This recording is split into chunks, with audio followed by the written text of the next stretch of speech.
Баршаңызға сәлем достар, менің арнама қош келдіңіздер. Бүгін шоколадтағы құрма жасайтын боламыз. Өте дәмді болып шығады.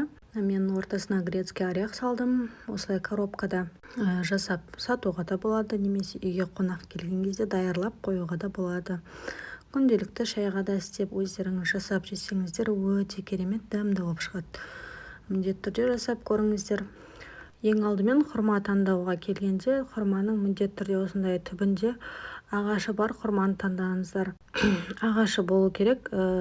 Егер болмай жатса, енді ештеңе қылмайды. Егер болса, осындай ағашы бар құрманы пайдаланыңыздар міндетті түрде. Құрманымызды ортасын жарамыз, сонан соң ортасындағы жаңа дәнін алып тастайтын боламыз. Оның орнына біз грек жаңғағын салатын боламыз. Сонан соң жақсылап жауып, қолымызбенен бекітіп осылай жасайтын боламыз.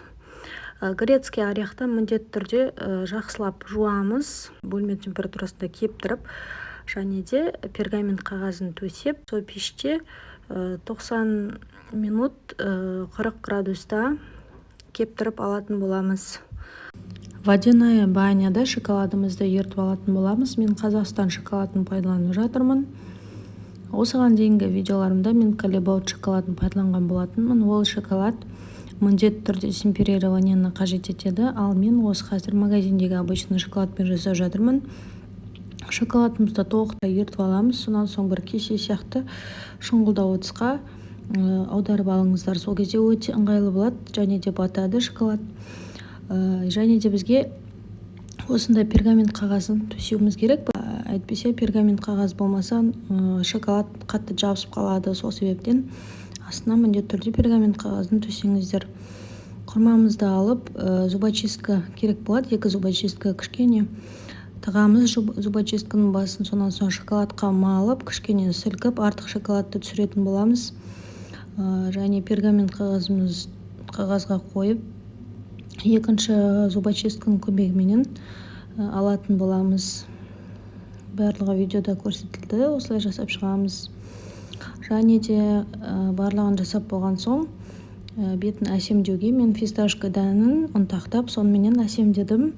Қалауыңызша әсемдеңіздер. Және де қалған шоколадты кішкене бір қатырып алып, сонан соң әсемдеп, жаңа видеода көрсетілгенде әсемдеп шықтым.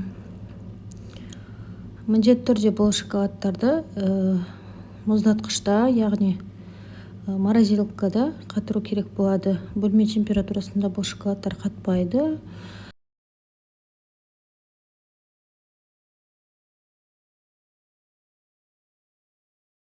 Мен мұздатқышта шамамен 2 сағаттай ұстадым. Сіздер де солай ұстап қатырып алыңыздар. Сонан соң бөлме температурасында тұра берсе де шоколадтарыңыз ерімей, осылай өзінің ұстап тұрады формасын.